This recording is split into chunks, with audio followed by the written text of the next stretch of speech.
Well, the minute Avatar was released, movie fans were asking, when's the sequel coming out? Well, you couldn't talk to James Cameron without asking about that exactly, which came up when he talked about exactly that moment that he knew that his 3D movie would be a success. Here we are again at the World Business Forum last night.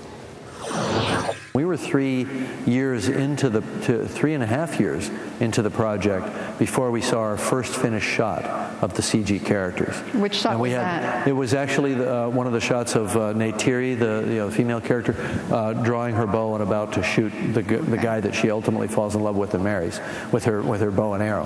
And it was a whole inner monologue in her face where she's about to do it and then she stops when we cracked that, we knew we could do the whole movie, but we still had 2,600 shots to do in a year.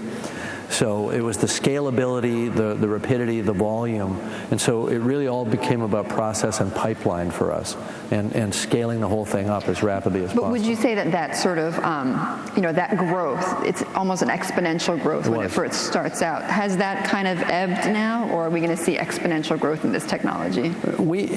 I think that there are still a lot of improvements, and that's what we're working on right now. We're looking to do a second and a third Avatar picture. And what we want to do, okay. Well, what we're going to do is, instead of taking a long R&D period between each film, we're going to do an R&D period now, and we're going to shoot 2 and 3 right together, just back to back, boom, boom. And we're going to lock in the process and the pipeline at that point.